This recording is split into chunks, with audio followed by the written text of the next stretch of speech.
কিছুমানে So it's not same as MBBS. তো কিছুমানে ফিজিঅ'থেৰাপিটো অলপ হেৰি কৰে, কিন্তু হাইকোৰ্টে বাৰ্ডিক্ট দিছে অলৰেডি, সুপ্ৰিম কোৰ্টে বাৰ্ডিক্ট দিছে, এইটোলৈ কেছেও চলিছিল। MBBSও 4 বছৰ 6 মাহ ইণ্টাৰ্ণশ্বিপ, ডেণ্টেলো 4 বছৰ 6 মাহ ইণ্টাৰ্ণশ্বিপ, ছেইম।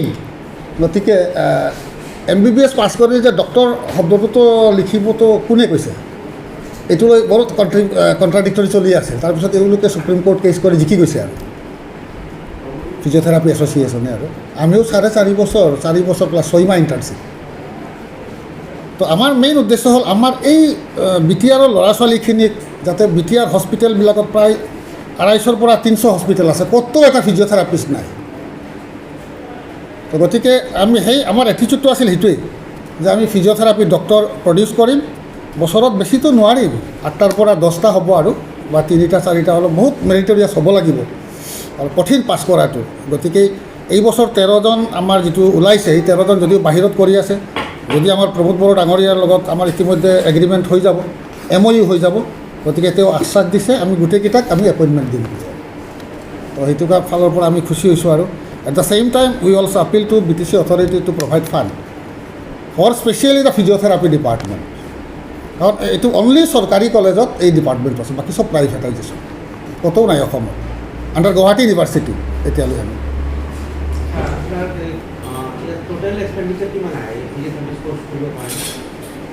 এক্সপেণ্ডিচাৰটো লিমিটেশ্যনটো ক'ব নোৱাৰি, এইটো বহু টকা লাগে। আৰু পাৰ মান্থ যদি আমি হিচাপ কৰোঁ, মিনিমাম 10 to 15 lakhs লৈ যায় পাৰ মান্থ। পাৰ ষ্টুডেণ্ট আমাৰ পাৰ ছেমিষ্টাৰ আপোনাৰ 39,000 পৰে। আৰু তেওঁ স্কলাৰশ্বিপ পায়, কিন্তু বাহিৰত যিবিলাক প্ৰাইভেটত পঢ়ে তেওঁলোকে নাপায়, আৰু আমাৰ ইয়াতে পায় স্কলাৰশ্বিপ। সেইখিনি যে ছাফিচিয়েণ্ট নহয়। আৰু টোটেল মেডিকেল ডিপাৰ্টমেণ্ট লেবৰেটৰী বহুত কষ্টলি, আৰু ফেকাল্টিবিলাক বাহিৰৰ পৰা আনিব লাগে, ডক্টৰ আনিব লাগে, ডক্টৰে আমাক লেকচাৰ দিয়ে। এইখিনি আমি এৰেঞ্জমেণ্ট কৰিছোঁ, যদিও not up to the mark আমি কৰিব পৰা নাই। এইটোতো ছাপৰ্ট লাগিব, আমাৰ চৰকাৰৰ ছাপৰ্ট লাগিব। Minimum higher secondary with 50%, physics chemistry biology 50%, তাৰ তলত নাপায়। আৰু 4 বছৰ 6 মহীয়া কোৰ্চ। আৰু আমি বিচাৰিছিলোঁ গুৱাহাটী বা ওচৰ পাছৰে এই যে ইণ্টাৰ্ণশ্বিপটো কৰক, কিন্তু বাচ্চাবিলাকে আৰু ল'ৰা ছোৱালীবিলাকে বাহিৰতে যাব বিচাৰে, এক্সপ'জাৰ হ'ব বিচাৰে, আৰু বেংগলোৰ, কলকাতা, অলপ ভাল মেডিকেল কলেজত গৈ যাতে কৰে। আৰু আমিও পাৰ্মিশ্যন দি দিছোঁ তেওঁলোকক। আৰু তেওঁলোকে আমাৰ ইয়াৰ পৰা ষ্টাইফেণ্ড পায়, ডিউৰিং ইণ্টাৰ্ণশ্বিপত ষ্টাইফেণ্ড পায়, আৰু 6,000কৈ এইখিনি তেওঁলোকৰ। ষ্টুডেণ্ট আমাৰতো আহি থাকে, কিন্তু আমি দিব নোৱাৰোঁ চবকে, ছিট বেছি নাই, লেবৰেটৰীৰ কথা আছে, আমাক মাত্ৰ 20টা ছিট এলটেড।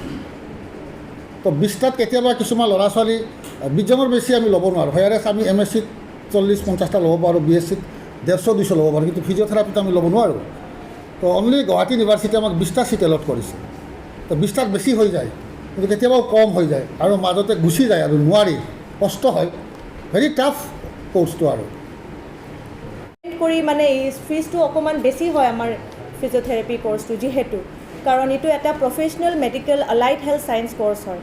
তো সেইটো কাৰণে যদি আমাক অকণমান সহায় কৰা হয়, তেনেহ'লে ষ্টুডেণ্টছৰো বেনিফিট হ'ব, কাৰণ ষ্টুডেণ্টছেই মেইন যোনে মানে এতিয়া তাহাঁতি লেক অফ মানে গুড কোৱালিটি ইনফ্ৰাষ্ট্ৰাকচাৰৰ পৰা বঞ্চিত হৈ আছে। চ' এইখিনিয়ে মোৰ ক'ব লগা আছিল। ধন্যবাদ চবকে।